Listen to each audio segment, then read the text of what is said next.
गायकी तो मेरे साथ आजीवन रहेगी, मेरा गला मेरे साथ हमेशा रहेगा, लेकिन एक ये नई जर्नी है जिससे सिर्फ सुरों के ही साथ सेवा करने का अवसर नहीं, जबकि मैं अपनी पूरे पोटेंशियल के साथ अपने क्षेत्र की सेवा कर सकूंगी, अपने राज्य की सेवा कर सकूंगी। बात चल रही है, आप चुनाव लड़ने वाली हैं, क्या जी। तैयारी है, किससे बात हुई आपकी? मैं अभी हमारे देश के दो बड़े नेताओं से मिली, नित्यानंद राय जी और विनोद तावड़े जी।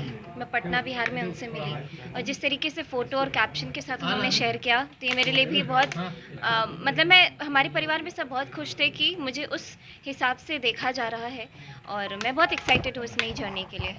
आपका फील्ड जो है वो गायन का रहा है, राजनीति आपके लिए बिल्कुल अलग है। ऐसे में कैसे आप दोनों चीजों को मैडम जी देर कर दी? जी नहीं, गायकी तो मेरे साथ आजीवन रहेगी, मेरा गला मेरे साथ हमेशा रहेगा, लेकिन एक ये नई जर्नी है जिससे सिर्फ सुरों के ही साथ सेवा करने का अवसर नहीं, जबकि मैं अपनी पूरे पोटेंशियल के साथ अपने क्षेत्र की सेवा कर सकूंगी, अपने राज्य की सेवा कर सकूंगी। मेरे मन में ये बड़ी प्रबल इच्छा हमेशा से रही है, तो बस मैं इस जर्नी के लिए तैयार हूँ। बिहार में क्या आप सनातन का चेहरा बनेंगी?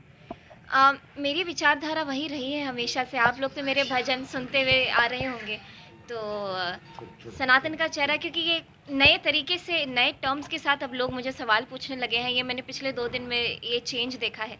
लेकिन हाँ, जो बात है, आप सभी लोग मेरी जर्नी पूरी देखते आ रहे हैं, हम तीनों भाई बहन को बचपन से देखते आ रहे हैं, तो आगे देखते क्या होता है। मैं बहुत एक्साइटेड हूँ। पहले से आप मतलब पहले से दिमाग में था राजनीति में जाने का, ये क्या था आपका फ्यूचर प्लान क्या? पहले से मेरे दिमाग में बिल्कुल नहीं था, जो हुआ है बहुत अपने आप हो रहा है और मैं बहुत एक्साइटेड हूँ। किस नेता को देख के ज्यादा प्रभावित?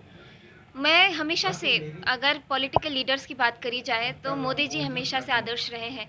उनसे जब पहली बार मिली, उससे पहले से भी जब उनकी मन की बात वाली स्पीचेस सुन रही थी, उनकी बातें सुन रही थी या फिर उनके कॉन्क्लेव सुन रही थी, तो कभी बोरियत महसूस नहीं होने दिया उन्होंने। 1 घंटा 2 घंटा कैसे बीत जाता पता नहीं चलता।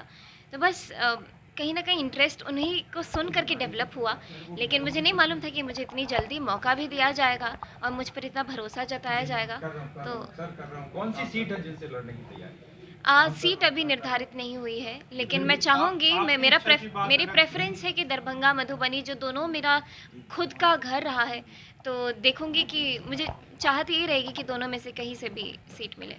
आज नर्मदा महोत्सव में मुझे निमंत्रण दिया गया। मेरे लिए बड़े सौभाग्य की बात है कि इतने बड़े आयोजन में मुझे याद किया गया और नर्मदा तट पर इतना बड़ा सुंदर भव्य, मुझे लग रहा है लाखों लोग यहाँ पे आज उपस्थित थे। मैं तो शायद लाख भी कम ही बोल रही हूँ, क्योंकि जहाँ तक देखो, जिस दिशा में देखो, लोगों का अंत नहीं है, भीड़ की अंत नहीं है। बहुत आनंद आया और आज 1 घंटा 1.5 घंटा कैसे गाते गाते बीता, ऐसे लग रहा था कि बस शुरुआत ही की है और कार्यक्रम खत्म हो गया।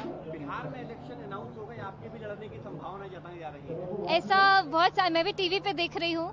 मैं हाल ही में बिहार गई थी, परसों कल ही गई थी, और मैं वहाँ पे नित्यानंद राय जी से मिली और हमें तावड़े जी से मिलने का अवसर भी मिला और बहुत मुलाकात हुई, बहुत सारी बात हुई बिहार के भविष्य के बारे में, बिहार में क्या चल रहा है उसके बारे में।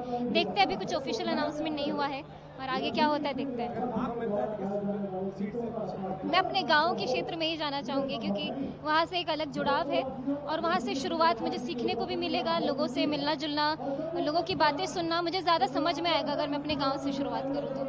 आपकी क्या उम्मीद है, कौन सी सरकार आनी चाहिए, आप क्या चाहती हैं? ये मैं अभी नहीं बोलना चाह रही हूँ, क्योंकि मैं अभी दूसरे ही एनर्जी में हुई, कार्यक्रम करके मैं इधर उतरी हूँ। लेकिन हाँ, मैं चाहती हूँ देश के विकास के लिए जो भी चीज़ संभव हो, मैं कहीं भी योगदान दे पाऊँ तो मैं ज़रूर खड़ी हूँ। हम आपको क्या एमएलए के रूप में या मंत्री के रूप में देखेंगे आने के समय में? मुझे पता नहीं, सब भगवान भरोसे है, देखते आगे क्या होता है। मुझे खुद अभी पूरी खबर नहीं है, किसी भी चीज़ की पुष्टि नहीं है। Thank you.